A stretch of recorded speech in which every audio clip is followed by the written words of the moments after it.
Good evening, everyone. My name is Wanda Wilson. I'm Executive Director of Oakland Planning and Development. And thanks for joining us tonight for our community meeting. We have lots on the agenda tonight, and we're going to keep the agenda moving. We have some presentations that are longer than others. So although it looks like a lot, I think we can do it in a reasonable amount of time this evening. So I thank everybody for joining us. We're going to start with a few announcements, and as is our usual practice, for those, if you are watching the presentation and have a question, please enter that in the chat, and I will moderate the Q&A with our presenters. And given that we have several items on the agenda, in the interest of keeping the agenda moving, if it occurs to you during the presentation, go ahead and put it in the chat, and I'll keep track of those. And then, we'll be able to have the Q&A move along that way. So these are the 4 items that we have on our agenda this evening. But before we get to those, we'll do a couple of announcements for you. So we'll move to the next slide. And I want to always let people know about the services that we have available at OPDC. For senior homeowners, we have an opportunity to join the Community Land Trust and receive funding to make home repairs in our Community Land Trust Aging in Place program. So please get in touch with us if you have home repair needs or know a neighbor or a relative who could benefit from that program.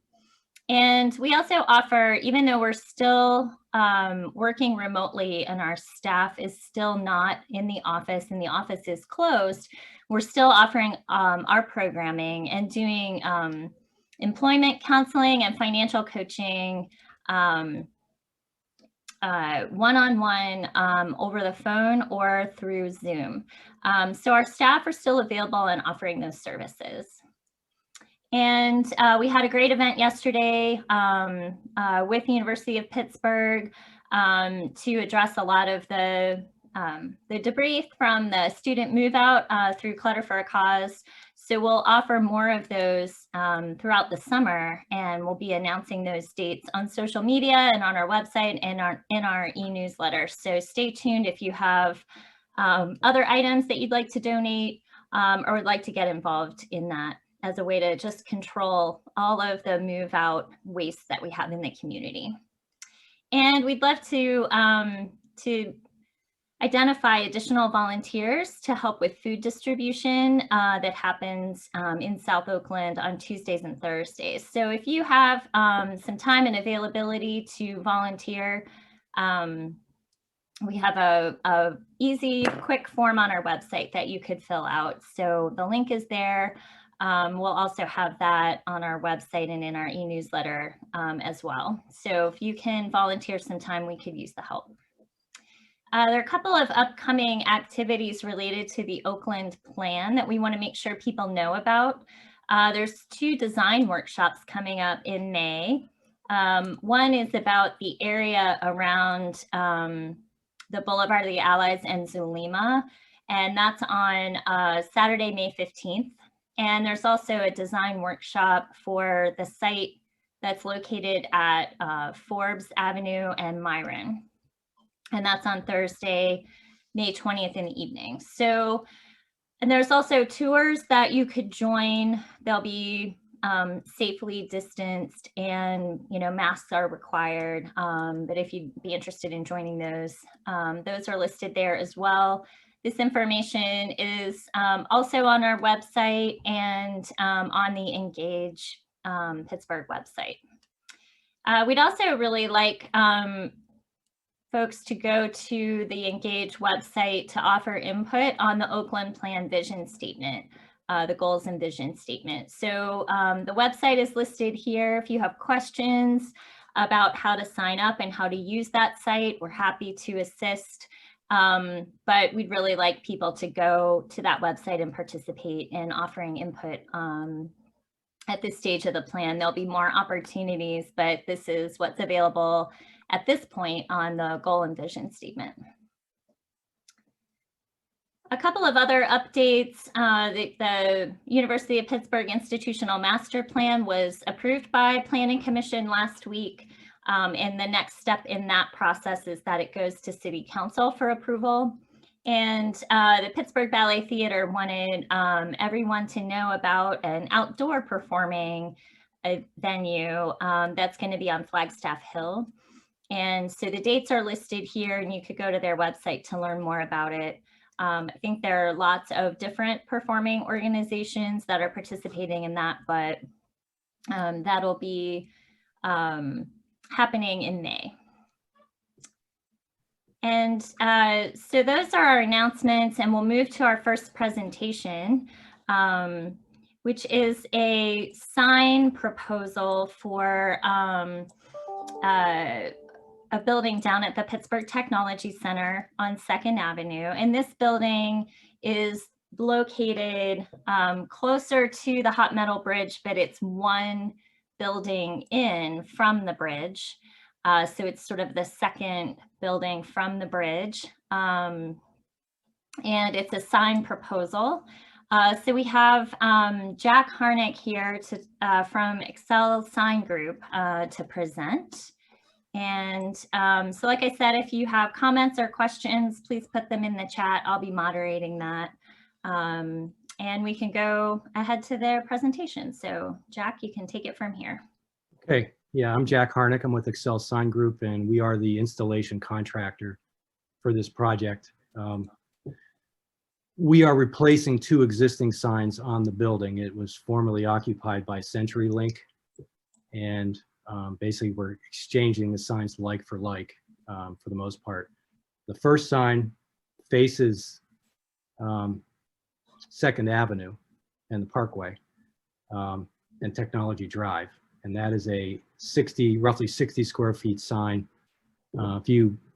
Next slide, please. Let's get to that. Yes, there it is. So currently the sign in that same location says CenturyLink with their logo. So we're basically just replacing it with a new one. It's an aluminum panel sign. There are existing fixtures mounted to the leading edge of the roof that wash the sign with light at night. And we are not, my scope of work is not to replace that lighting, just the panel. Next slide. There's some detail on the sign, fabrication details. It is not an illuminated sign per se, internally illuminated. It has, like I said, it has external fixtures that light the sign at night. Next slide. Okay, the second sign is located in the back of the building, facing the Mon River and facing the south side. It's basically the vantage points that you can see it from. So that's a zoomed in photo from across the river. The current sign is located in the same location. So it says CenturyLink, and that's to be removed, and this sign is to be installed on the mechanical enclosure that's curtain wall that's up on the roof. Those letters individually illuminate at night, and that's about the extent of it. There's some detail on the sign with the letter size and the overall size of the sign. And what's your process? Do you have to go to Planning Commission? We do. We have to go to planning for approval because they're both high wall signs. And we also have to go to a variance for the sign, the second sign facing the river, because it's slightly larger than they permit. It's roughly 33 square feet larger. Unfortunately, the client fabricated the signs and shipped them. They're actually in storage here in Pittsburgh, so they're already here. And I was brought in on this project, after the fact. So we're going to ask for approval for a slightly larger sign. I think it's a reasonable request given where you see the sign from. Again, you can't even see it on the side of the river that the building's on because of the vantage points. It's so close to the river's edge, you only see it from across the river. So it's close in size. Okay, and so do you have dates for any of the hearings that you're? I don't have a date. In the paperwork I was given, I don't have it. Okay, and do you have a potential time frame for installing the sign? I would say, if approved by the city, we're probably 2 months out. So we're looking at June, end of June, beginning of July. Okay. Great. That was the one question we had. And thank you very much for presenting. And if you have those dates for your hearings, if you could let us know, we'll update the page on our website that has the information about this. Okay. People could find that information there. Okay, I will. I'll get those dates tomorrow and send them to you. Okay, great. All right. Thank you very much. All right. Our next presentation is about ADA ramp installation at Alumni Hall on the University of Pittsburgh campus, which is in the Oakland Civic Historic District. So I'm not exactly sure who's presenting. This is Malika. I'm presenting. Oh, hi there. Hi, Malika. So if you can introduce yourself and go ahead with your presentation. Thank you. Sure. This is Malika Gavis. I'm a planner with University of Pittsburgh. Joining with me today are Mary Beth McGrew and Owen Cooks from our group. Our project is about adding an ADA compliant ramp to the Alumni Hall entry facing Lumen Avenue. We're removing the existing exterior stairs and support walls, and installing new stairs and adding this ADA ramp. And all these new components will be out of the same material as the existing, and the new stairs will be continuous stair run. And also about the landscaping will be redone with the same plantings and 2 new planting beds created by the new ramp walls, which I will show you in the next slides. So here you can see the location of Alumni Hall, and the entry on Lumen Avenue is highlighted. On the right hand, you'll see the existing condition of the stairs, handrails, and walls. Next slide, please.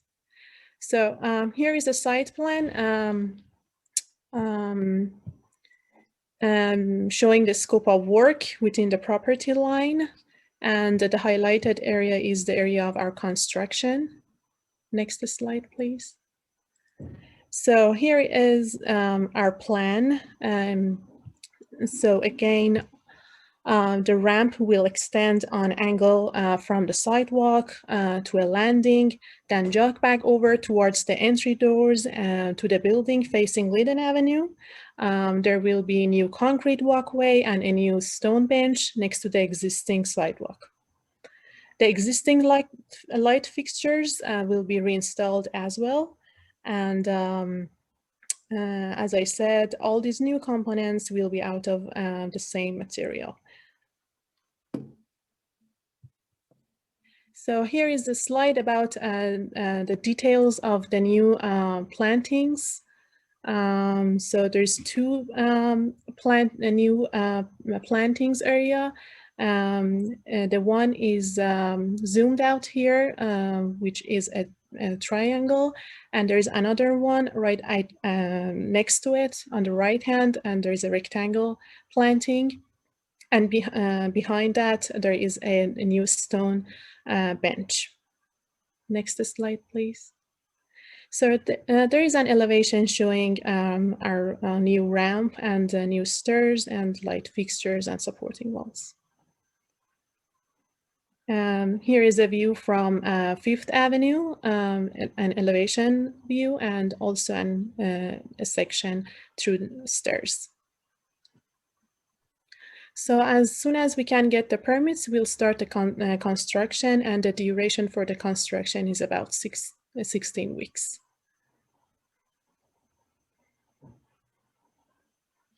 So I'd be happy to take any questions.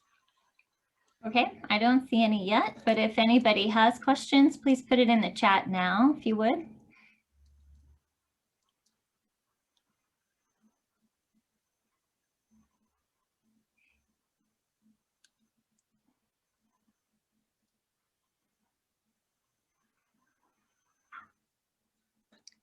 About the construction schedule, as I said, as soon as we get the permits, after this group, we have to go through the HRC review process.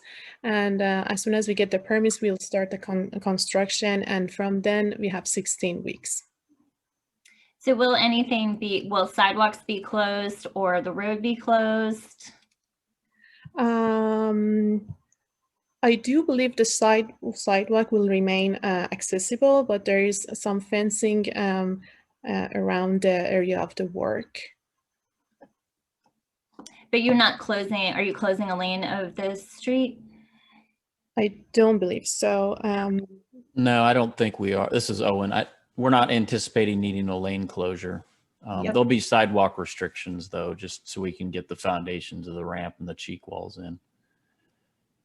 And I'm sorry if you already said this, but just again, if you have the date of the HRC so that people can hear that again. The date? Yeah, do you have the date of your hearing? No, we have been told after this group, they will get us a date. Oh, okay. So it'd have to be more than, it's not going to be May, maybe it would be June potentially, because you have to have. Yeah, it has to be 30 days at least after the RCO meeting. So whenever the first HRC is in June is the most likely date. Okay.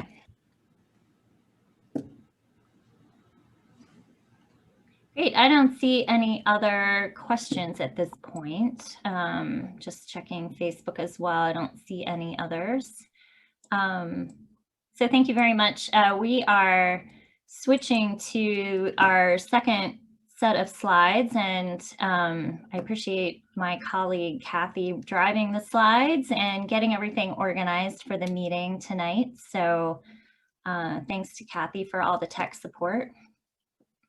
And our next presentation is a project on Carnegie Mellon University's campus to do a health, wellness, and athletics center. And we have Bob Reppy with us to do that presentation. And Bob, you have other colleagues with you that you can also introduce your team. Sure. Thanks, Wanda.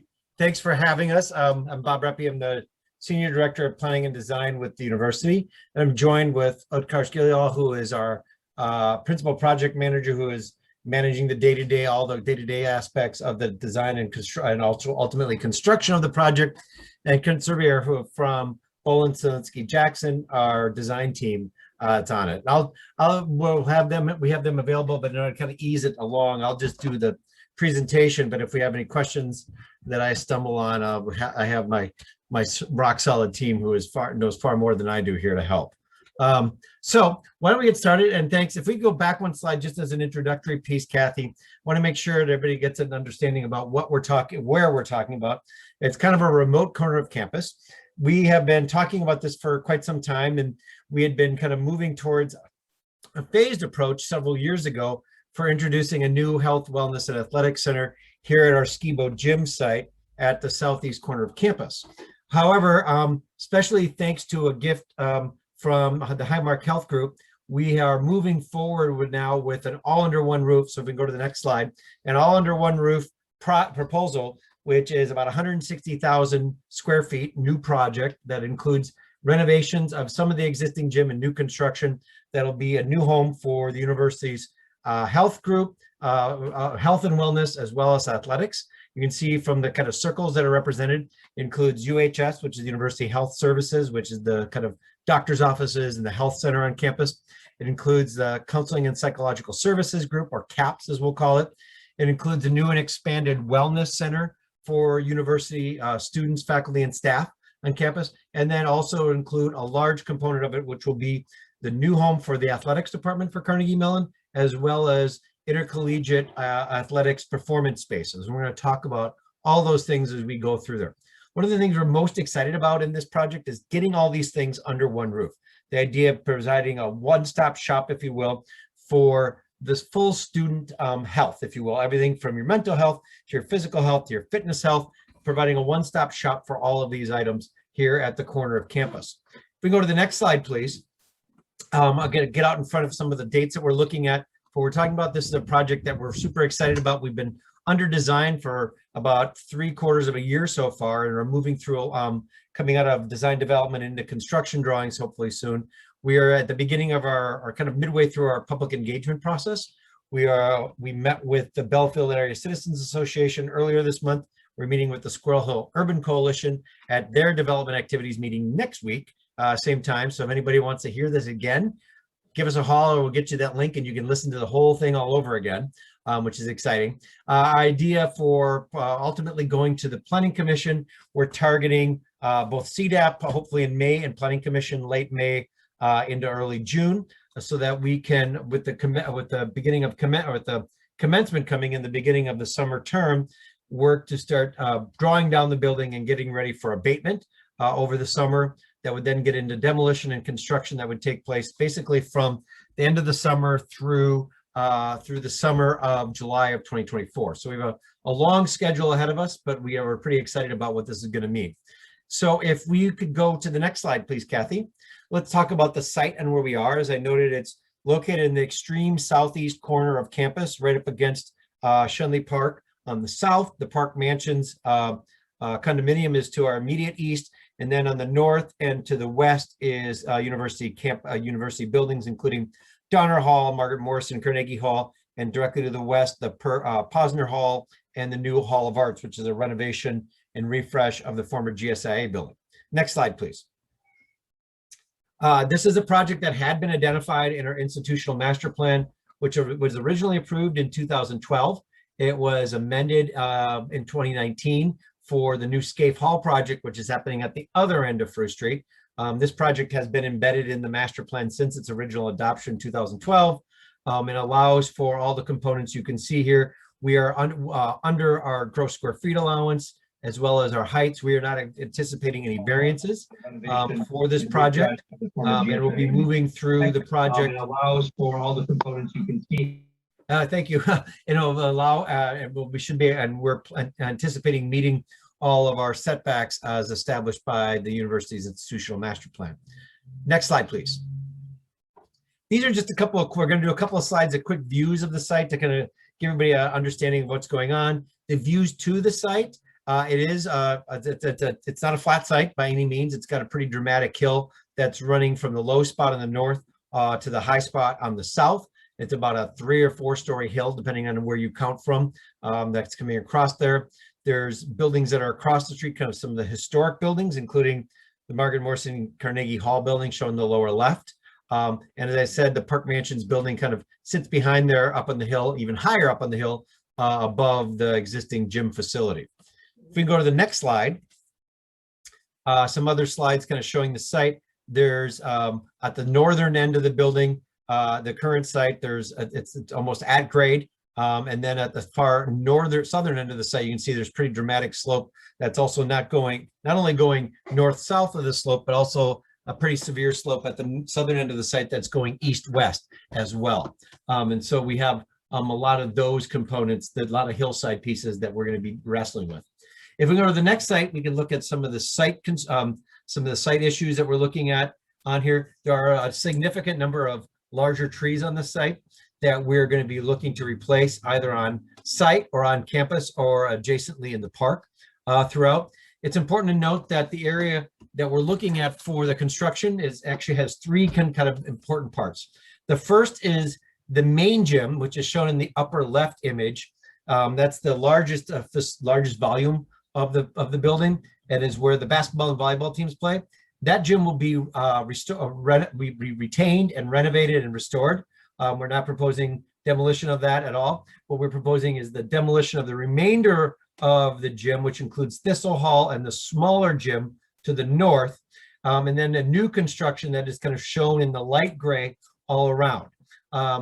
It's important to note that our master plan sets a height limit, as the building is to be 2 stories at the southern end of the site, no more than 4 stories at the northern end of the site, and nowhere on the site is any building, part of the building, supposed to be higher than the existing gym roof. And we will be adhering to those standards that we had set in our institutional master plan. If we go to the next slide, please, Kathy. These are some of the site components that we're looking at for the site. This building is super complex. There's a lot of things going on it, and there's a lot of things that are happening in the building that range from being a very, very public building to a building that is maybe a little more private. As I noted, it is a facility that will include our health services and our counseling center. So it's a building that's somewhat private, and sometimes unfortunately needs to have ambulances attended for health reasons. But it is also a building that will house our new performance gym for our intercollegiate athletics. And so I have a building that has it'll be a building that will draw, you know, several hundred, if not 1,000 people at a time to the building. And so we're working on, we've been very careful in thinking of this building as a building that has some more quieter private entries and some more public entries to it. We're also very cognizant of what our relationship is of the building to the park. We really want to be able to engage with Schenley Park. This being a fitness building, a health and wellness building, it's really important. And it was part of one of the really kind of critical drivers coming from the Highmark Health Group as part of their gift for it to really have this building be about health, overall health of students and faculty and staff. And so integrating into Schenley Park is going to be super important as part of that as well. If we go to the next slide, we can start to get to the good stuff, which is looking at what the building is going to be and what do we think it's going to be. And we're really excited about this. And this little concept sketch shows kind of the partie or the idea of how we have arranged the various pieces. As I said, we're going to be retaining the existing gym and reusing it as a new kind of field house type facility. We are including a new multi-purpose court, which will be kind of nestled up next to it. Then in the center, or in the kind of that's designated by the big white box in the middle, will be the new performance gymnasium. The gym that'll hold up to about 1,000 people in bleachers for basketball and volleyball games. It'll have retractable seating. We're going to look at this. And then there's a mast to the north, a 4-story mast that will house the various offices for CAPS, for wellness, for health, and for athletics. And then in the in the northeast corner, kind of framing all that and connecting and kind of intertwining, will be the circulation, the public circulation component of the building that knits it all together. So let's dig into what were some of the pieces of this and start to look at it. We're going to start with the exterior of the building, which is important because it starts to show how these inner pieces are working. And on this image, you can see the existing gym is at the southern end of the site, kind of at the top of the drawing, right in front of the Park Mansions. As I said, that gym will be reused now as a field house type facility. Immediately to the north of that larger flat roof mass will be the new performance gymnasium. Then immediately to the west of that will be this new circulation bar that runs north-south across the entirety of the building, includes the new multi-purpose court, and then also provides the main entry sequence to the building. And then at the very north end of the building, that kind of U-shaped piece, the 4-story piece, will be the office component, if you will, the kind of more traditional block of building that will house CAPS on the top floor, the University Health Services on the 3rd floor, athletics, and then also the Wellness Center on the ground floor. So if we can go to the next slide, we can start to look at some of the details of it. As this building wants to be super welcoming and become an important integrated part of campus, obviously we're putting the main kind of campus entry facing towards Margaret Morrison, towards the intersection of Tech and Margaret Morrison. You'll enter here at that corner. We're standing, if you were standing at the rotunda at Margaret Morrison Carnegie Hall, looking to the southeast, and you'll see underneath that kind of 2-story box that is cantilevered out will be the main entrance to the building. That entrance then has a series, you can see going south, a series of cascading stairs that are going up, as well as at that kind of entry point will be the main elevator core of the building and stair core that takes you up to the various levels of the building.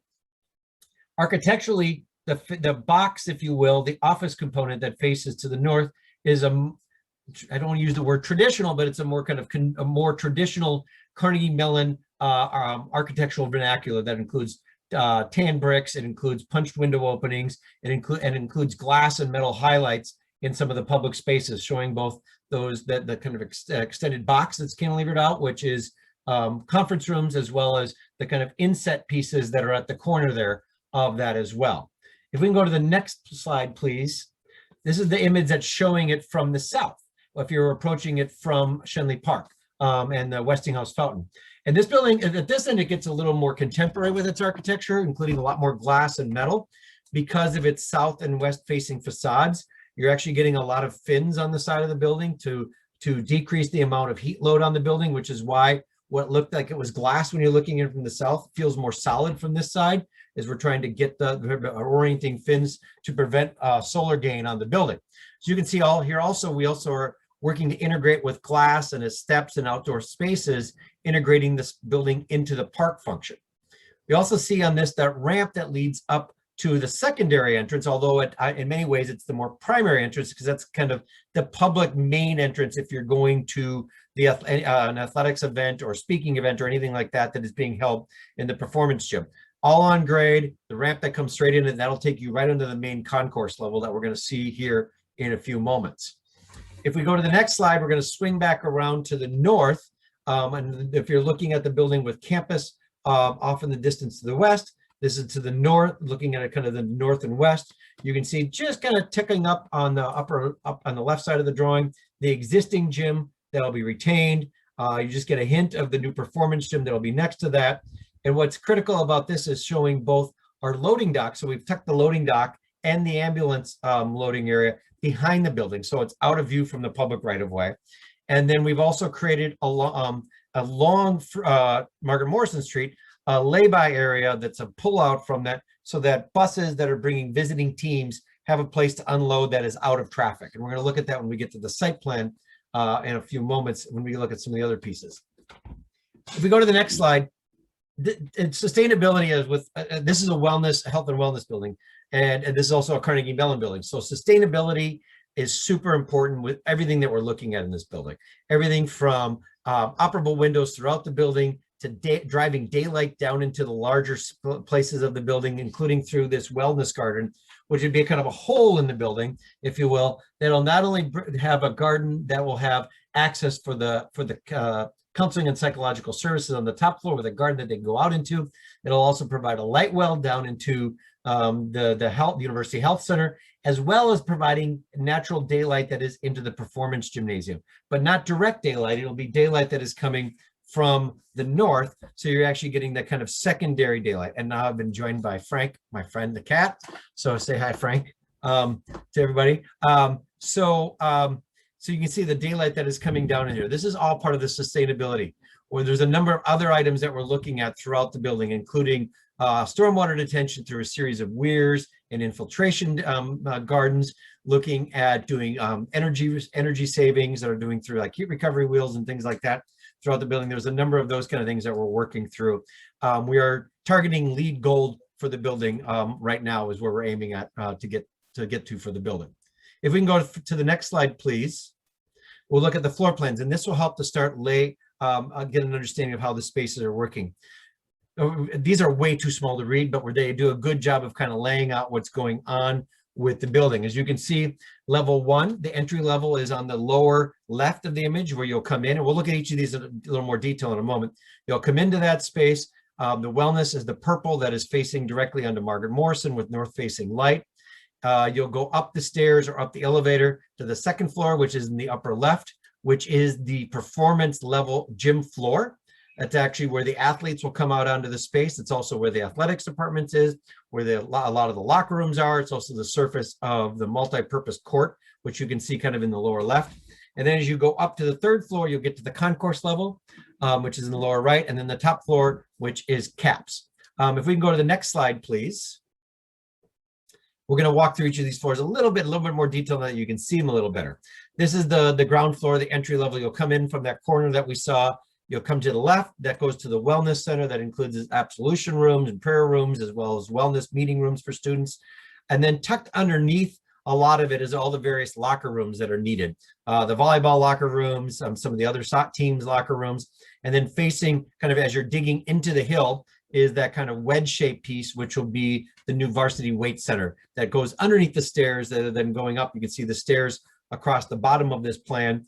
And then the elevators are kind of located right at the L on that take you all the way up through the building. If we go to the next slide as we're going up into the building, so you can see this is, again, the performance court level. It's also all the athletics offices. So on the upper left are all those little squares are the athletics offices for various coaches and such. The light blue areas are shared space for conference rooms and such.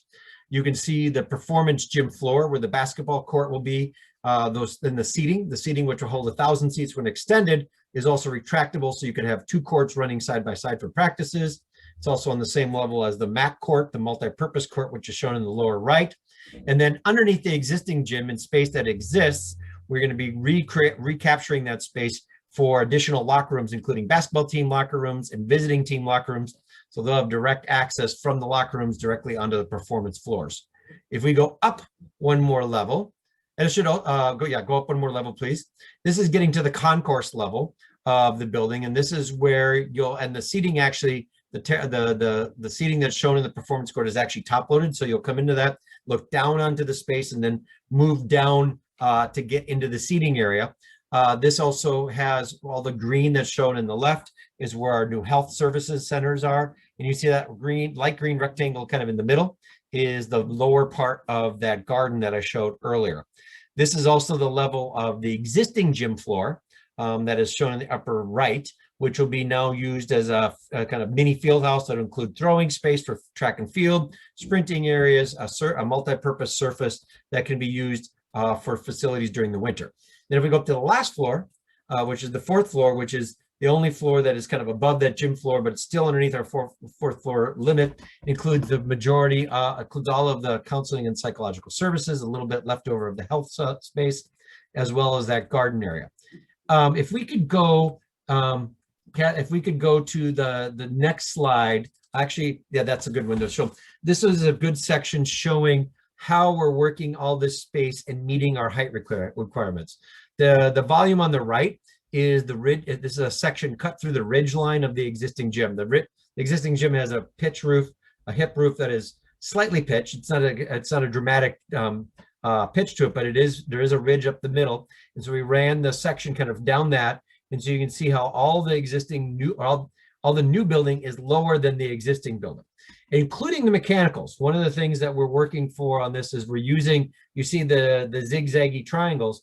That's actually the structure that's going to hold up the roof of the performance court, but it's also the structure that is holding the area, that's creating the area now for all of our mechanical units. So the mechanical units actually will not be on the roof of the building. They'll actually be under the roof of the building in this space. And so with the exception of kind of code required things like roof vents for restrooms and things like that, there'll be very little there'll be almost nothing on the actual roof of the building. And we're actually maintaining, we worked hard, and Kent and his team have worked really hard and done a great job of getting this building to fit kind of in within the tough site parameters that we've had for it. If we could go to the next slide, please.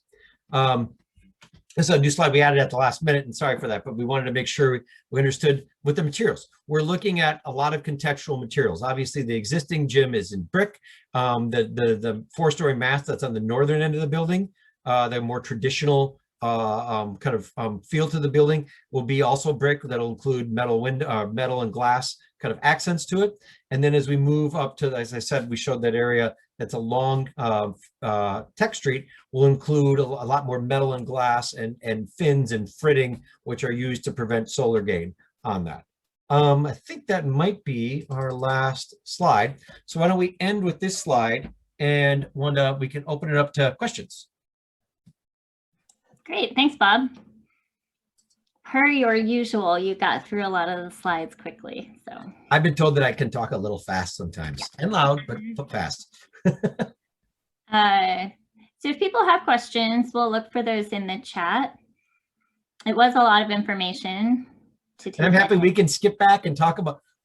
Look, if you want me to talk, I can talk longer if you want me to, Wanda.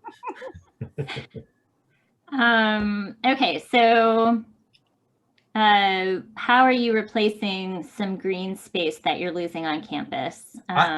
That's a great question. And I think that was from Andrea. It's a great question, Andrea. There's a number of ways to do this, that we're looking at doing. One of which is by creating those kind of interior green spaces, like the wellness garden space that we're creating in that courtyard. We're also looking to maximize the existing spaces that are around the campus. If you've been up around the Skibo gym space, the Skibo gym area, it is surrounded by green, but it's not very usable green. It's separated by high brick walls. It's hard to get to. It's kind of hilly. Our intention is to the spaces that are left, as shown here, especially on the western side of the building, as well as in the southern end of the building up against the park, will be much green spaces and urban open spaces that are much more accessible and usable.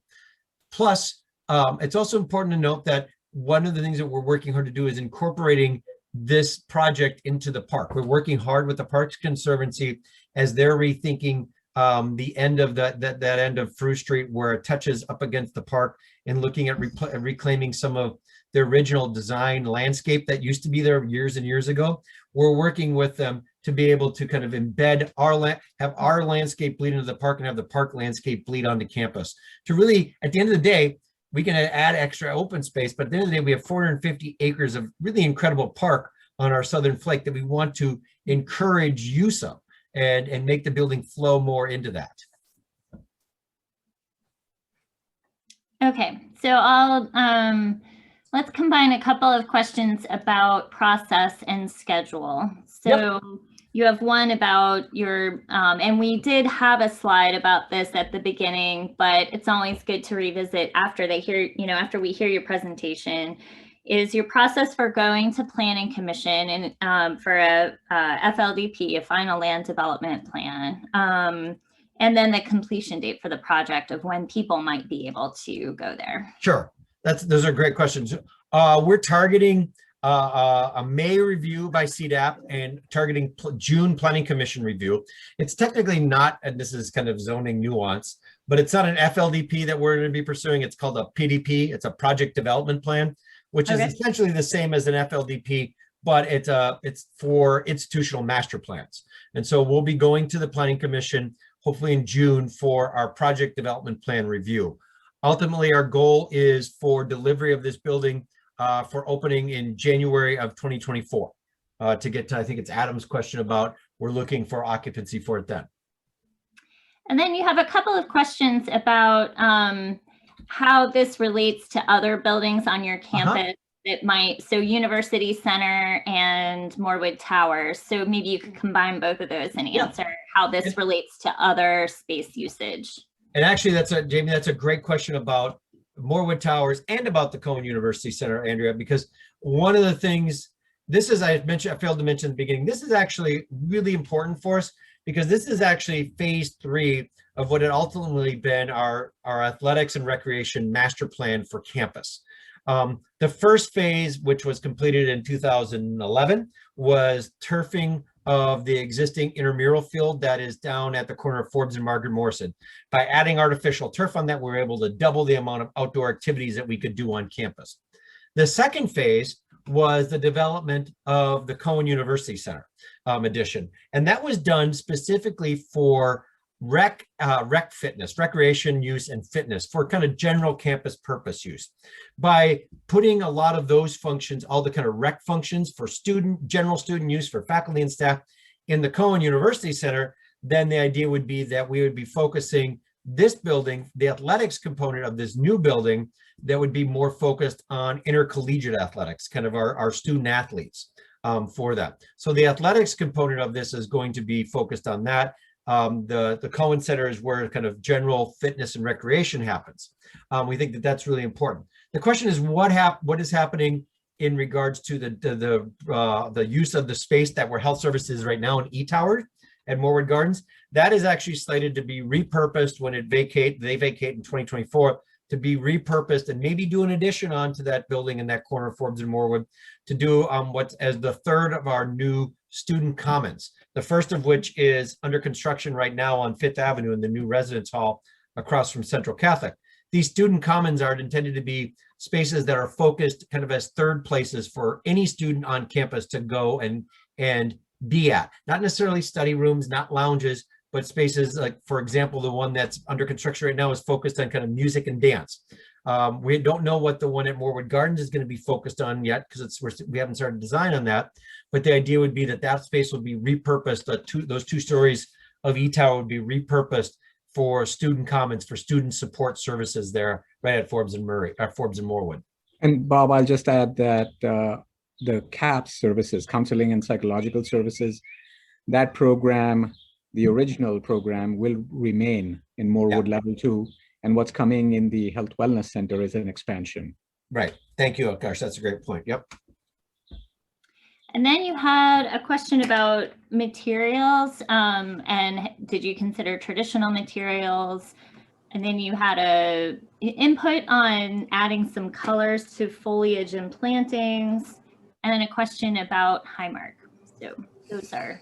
So yeah. So let's talk about the building. This is a tough one. I mean, the building is we have a lot of important context around here. Margaret Morrison Carnegie Hall, as I said, is literally across the street, which is one of our most iconic buildings. And so we're trying to develop a building that is respectful and a bit contextual, and maybe even at where it faces Margaret Morrison, I dare say it actually takes a step back architecturally from what Margaret Morrison Carnegie Hall is.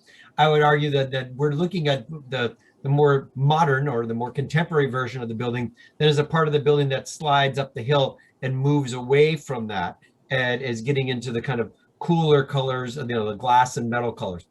We think it's part of this building is intended to be kind of a desire, a soothing kind of component to it. That's part of what the color palette is. Also working with the context of both Posner Hall and Margaret Morrison.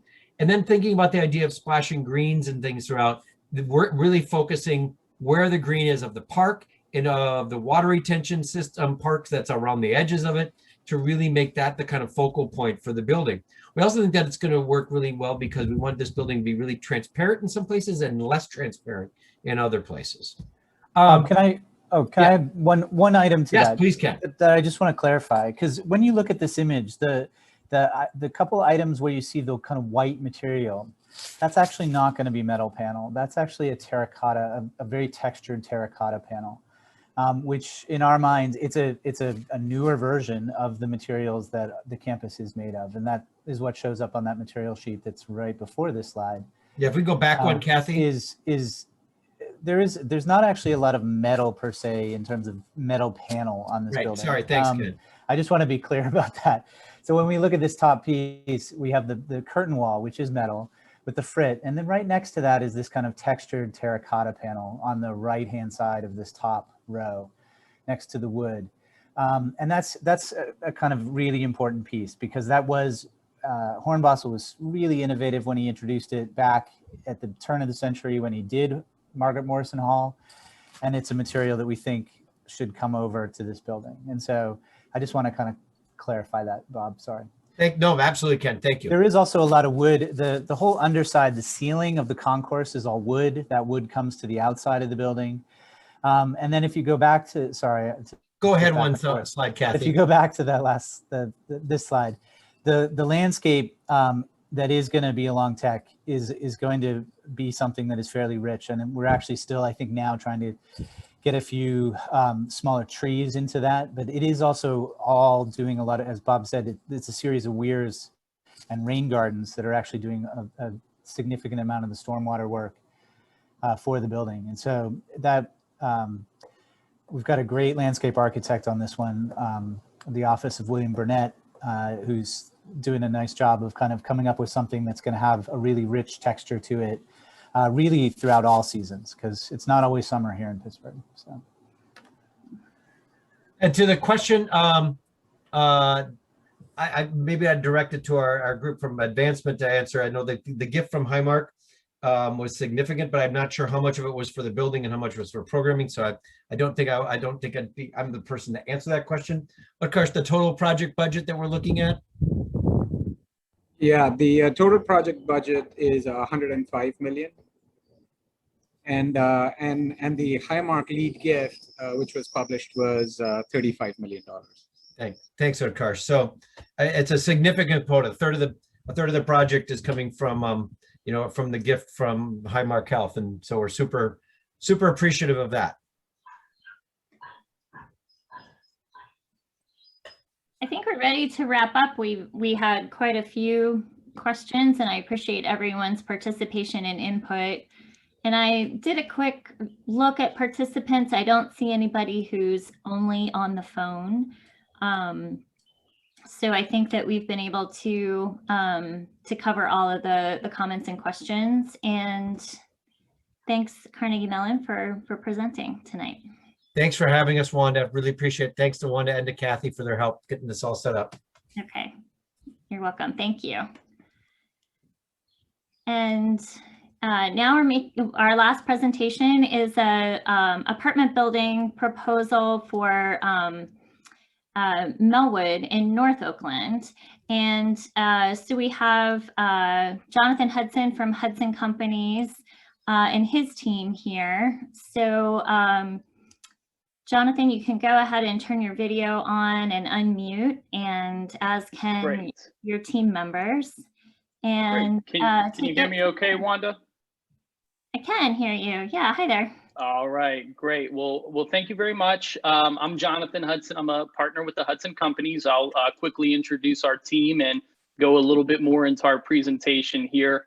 Also joining us today is Tyler Hudson, also a partner with the Hudson Companies.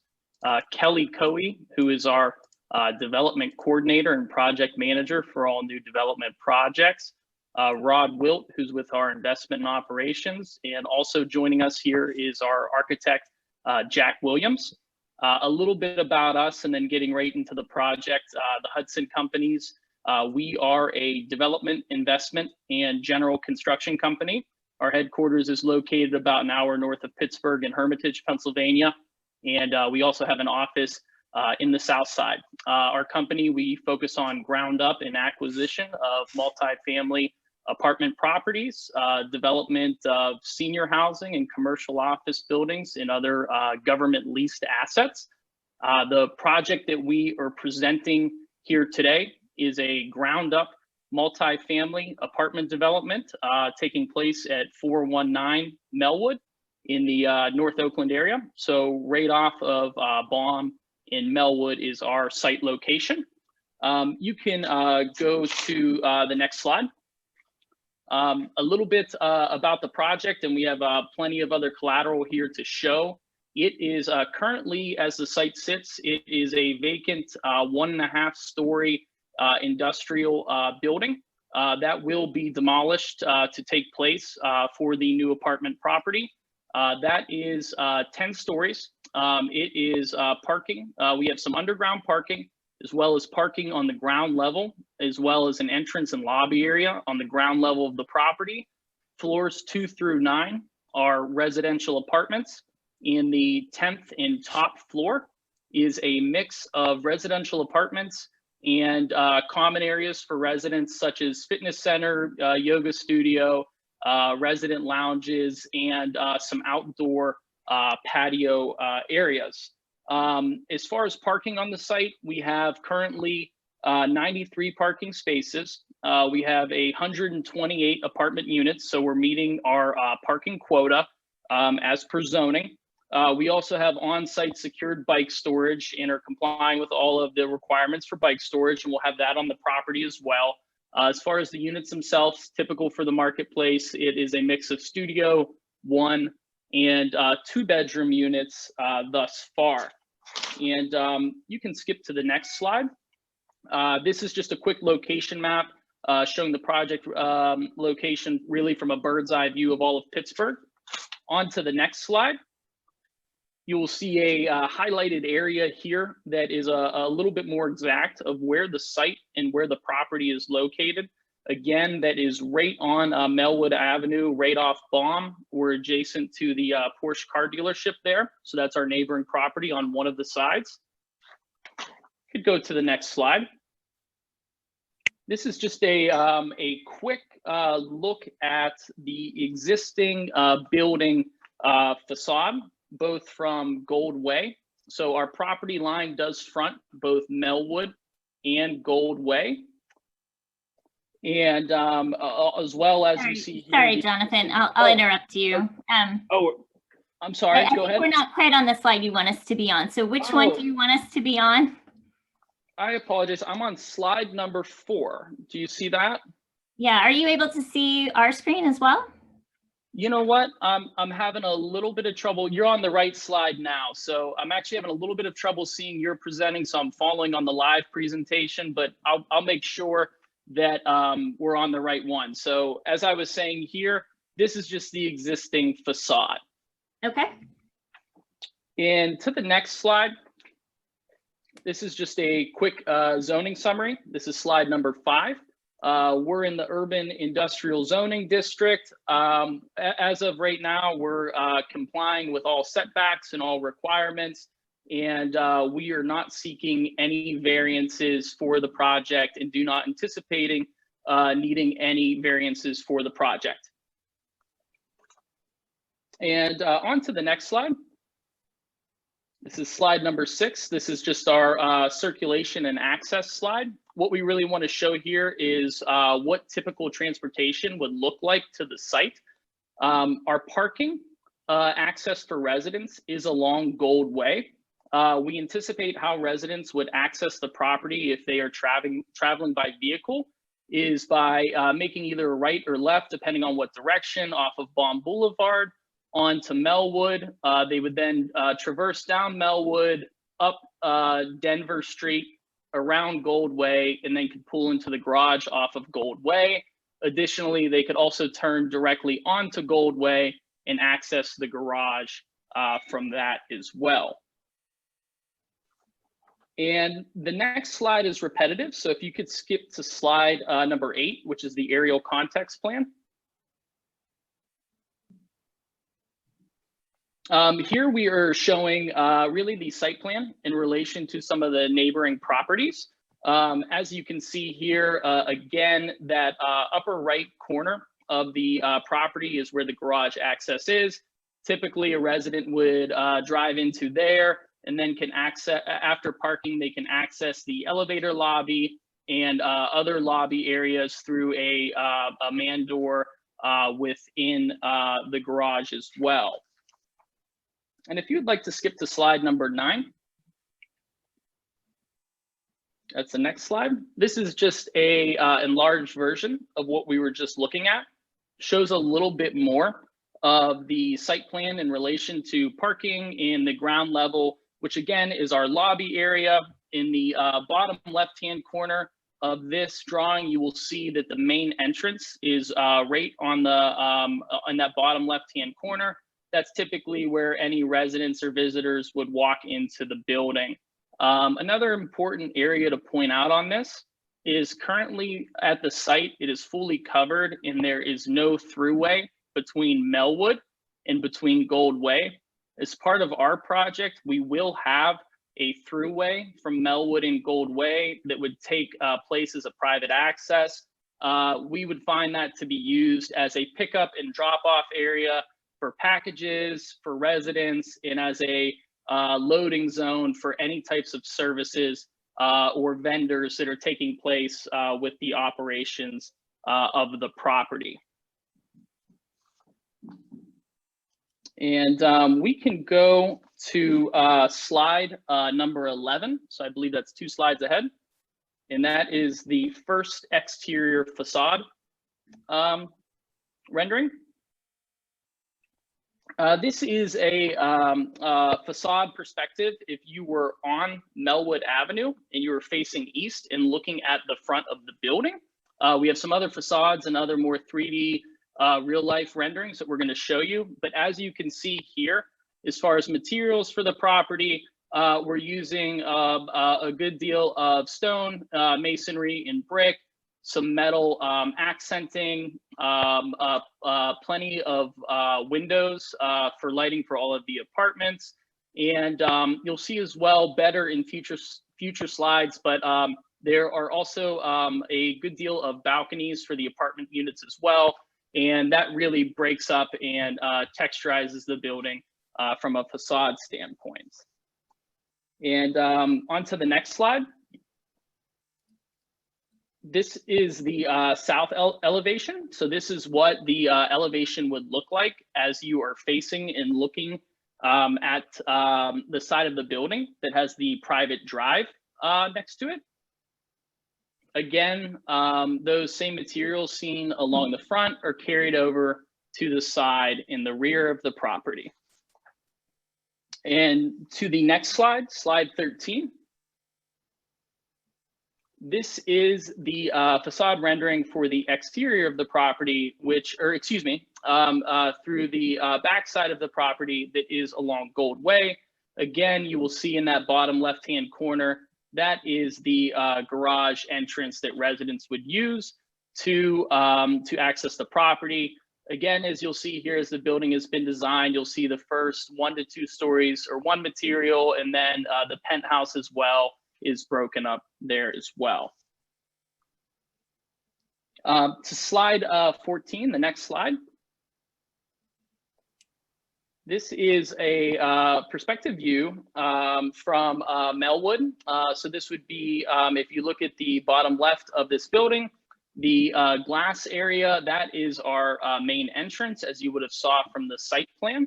Again, a lot of balconies and different masonry and brick with some metal accenting as far as that. We can go to the next slide, Kathy.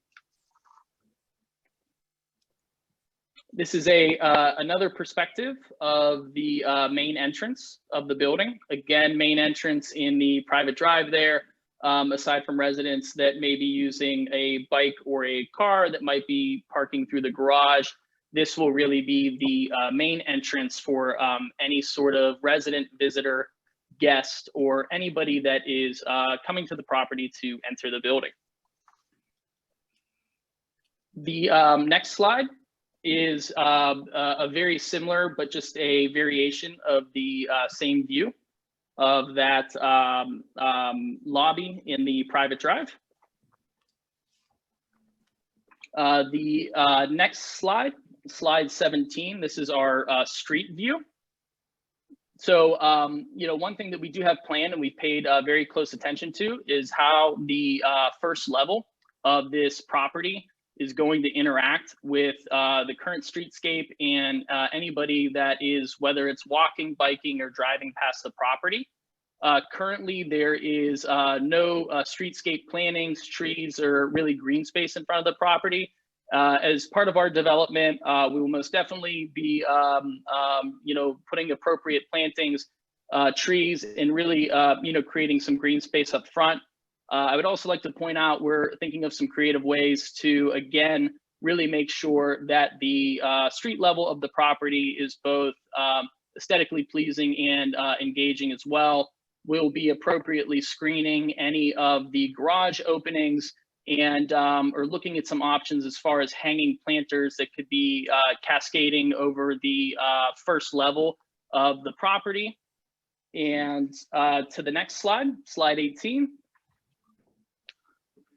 We're also, again, to really add some texture to the property and some aesthetically pleasing design. We're looking at what we're calling an ombre wall that has some various different masonry materials of different colors, textures, and finishes. Again, to really add some texture to the street level of the property. To the next slide. And for the remaining slides of the presentation, what we've provided is really some visuals. So everybody can anticipate how the skyline, for the lack of a better word, along Craig, in Baum, in Melwood will change as a part of our development. So as you can see here, the picture on the left-hand side of your screen is what the current view is looking towards Baum and Craig. And to the right, you'll see what the change will be after our building is built. Given the different elevation and that there is still some taller buildings along Craig Street, you'll see that from Craig and Baum, you really aren't seeing that tall of a building from that perspective. To the next slide, slide 20. This is a view from Baum Boulevard. So as you can see here on the left, that is the adjacent property, which is the Porsche car dealership. And to the right of that, you will see our project there at 419 Melwood and the changes that you can anticipate. To the next slide, this is an additional view of Craig and Baum. So again, you'll see to the right, you'll see from that point of view, if you're driving or walking along Craig Street, what you will see if you're looking to your right or left, depending on your direction of travel. To slide 21, this is actually along Craig Street as well. And this is actually the Luna Lofts is along Goldway and Craig. And again, on the right, you'll see the difference there. To the next slide, slide 23. Again, another view facing south if you were traveling along Craig Street. And then on to the next slide, which is slide 24. This is really a view from Melwood and Baum as it exists on the left, and then the new and proposed view on the right. And slide 25 is another more close zoomed in perspective of that as well. And the last two perspectives, slide 26, these are both as it currently looks on Goldway. So on the left, you'll see Goldway, that is the existing 1.5-story property there that we will be demolishing. On the right, you'll see the black mass on the left, that is our garage entrance. And on slide 27, which is our last of the proposed perspectives, you'll see again, this is if you were looking north on Goldway. Lastly, to our final slide, slide 28. This is our preliminary development schedule. We have had our pre-app meeting back in the February 25th. We've also met with Councilman Lavelle's office and engaged them as this project was within their district. We are here today speaking to you all. So again, thank you for all the time from both OPDC and all of the community members that have decided to join here today. We are in the midst of scheduling our ZBA meeting. Anticipate being on the schedule for that meeting in mid to early June. Demolition for the property, this is currently an anticipated date, but we would expect to start demolition this summer in July to August. And we anticipate further meetings being the CDAP meeting in early August and hope to be at the planning meeting in late September.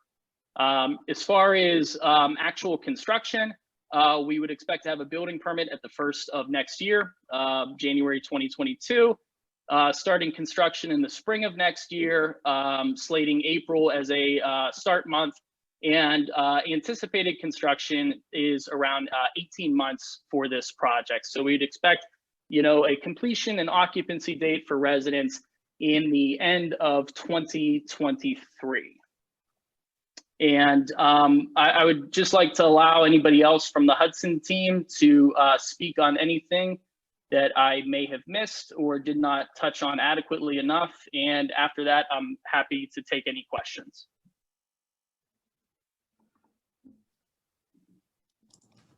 Jonathan, this is Tyler. I think everything from our end here is covered, and appreciate everybody's attention to the project. Okay. Thank you. Jonathan, I'm going to start with a couple of questions from residents who live nearby. So there's a resident with a comment on Facebook about concerned about traffic on Goldway, as is another resident who lives on Melwood. And the streets are very tight there, and they're often very parked up.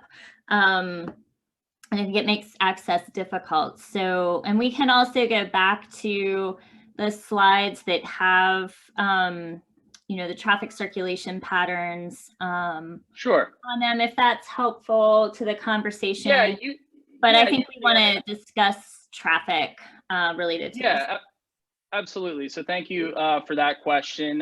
Yeah, as far as my comments on traffic, you know, one thing is we will have adequate parking on site. And so maybe I'll touch on parking and then I'll touch on traffic. So we will have adequate parking on site for all of our residents that will be leasing with us.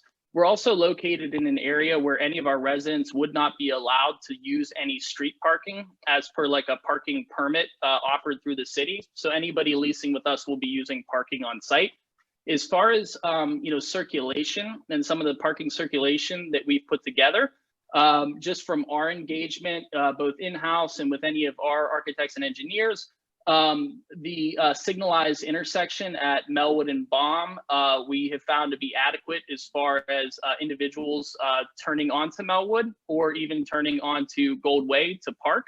As far as any concerns with, you know, parking or traffic along Gold Way, we do have the garage structured that as residents pull in, there is a great deal of space for them to pull in all the way into the garage and then open the garage door. So it's kind of like a queuing area. So we don't expect there to be any traffic issues with them pulling into the garage. Additionally, I think one thing that's really important to note is we are having that private alley that we're incorporating into our site on the left-hand side of the site plan that's not existing there today. That just doesn't exist. And with our residents using that to access our garage, I think that that's going to alleviate any sort of issue with, you know, having to spend more time on Melwood or Gold Way to get to our parking garage. So that would be my comment there.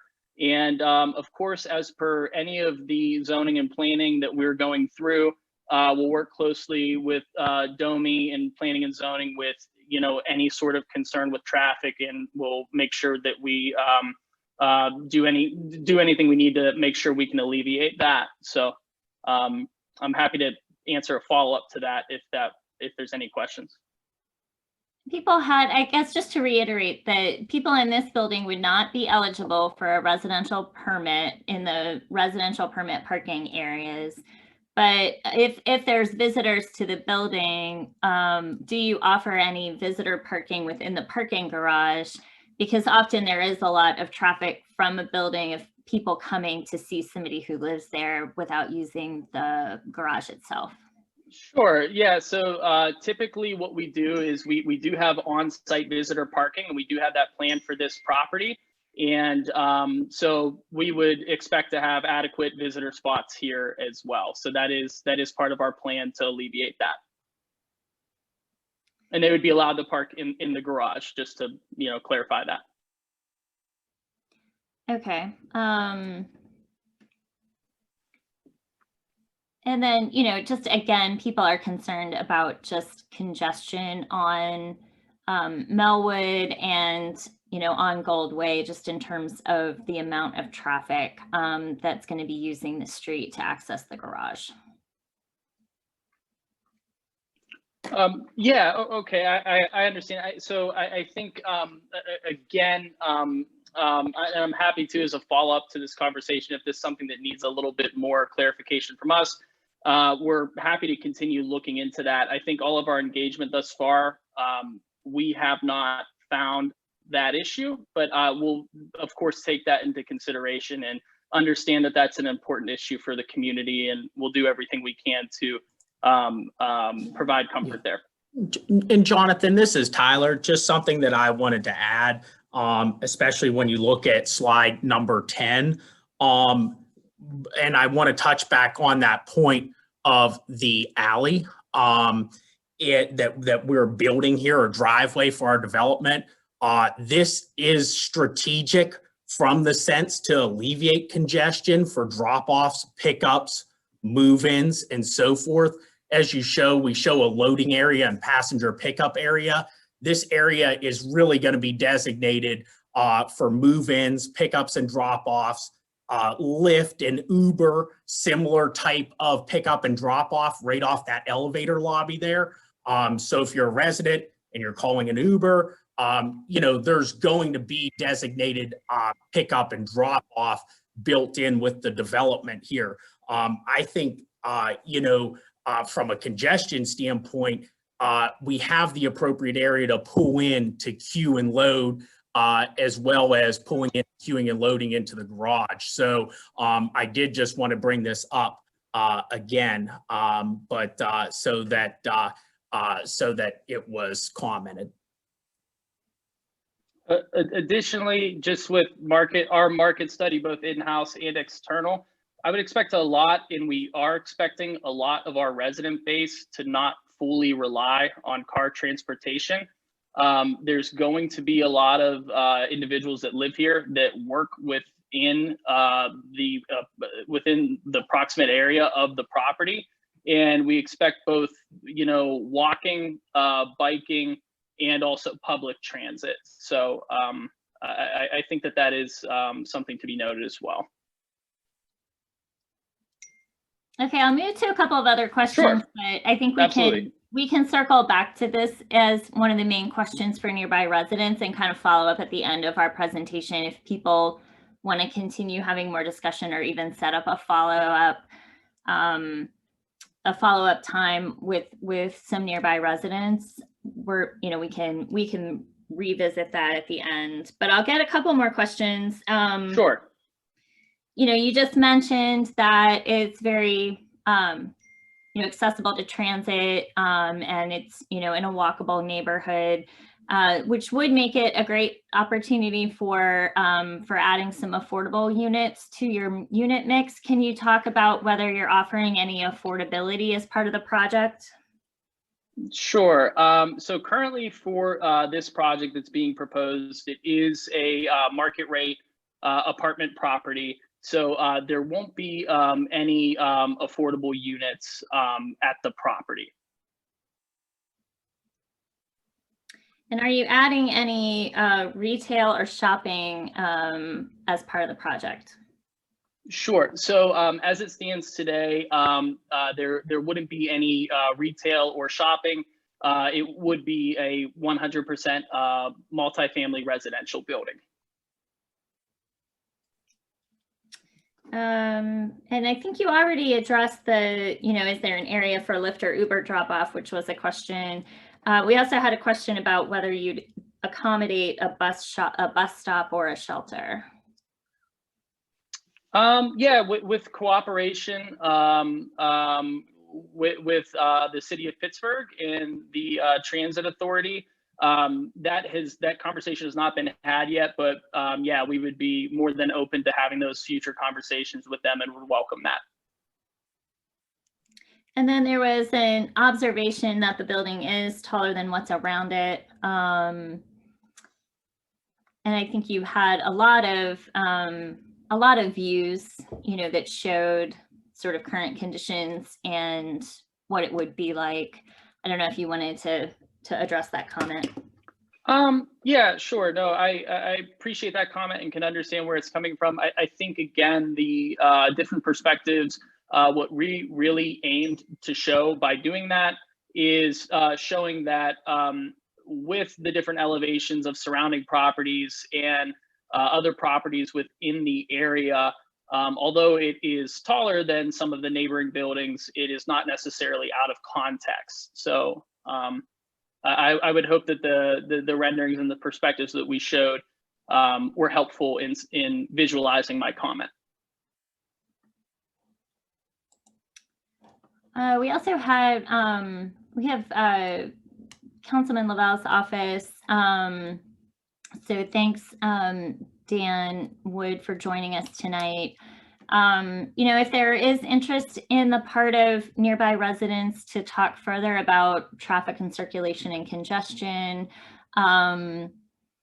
we're happy to help convene another conversation that might focus specifically on that, and maybe we could, work with the councilman's office on that. So if people would like to put their email in the chat, we're happy to to reach out for you if you're interested in further follow-up and further discussion on that. Sure, we appreciate that opportunity, and we appreciate Wanda in OPDC along with Councilman Lavelle's office in doing any sort of engagement similar to that. We would be happy to continue that conversation offline. Okay, so I'm seeing residents offer their email addresses, and we will follow up with you, follow up with residents and convene another conversation. And yes, we have, we do want to reach out and, you know, to include Polish Hill Civic Association in the conversation. So absolutely.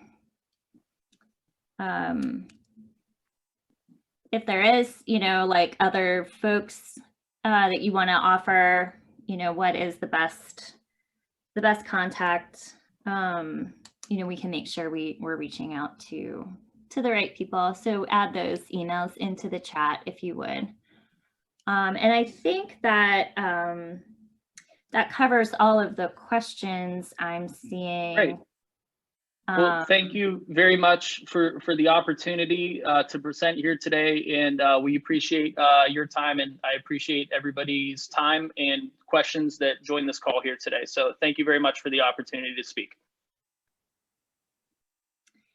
And we'll wrap up. And we do have these documents on our, so folks who, you know, residents who are attending, go to our website. It's opdc.org. Go at the top of the page, you'll see programs, and go down to design and development review. Pull down that tab, and then you can go to the design development review page where we post all of the information about the projects that we're tracking and reviewing. And you can access the slides for this project there. And then you can also see, you know, as we have updated information, we'll update the page there.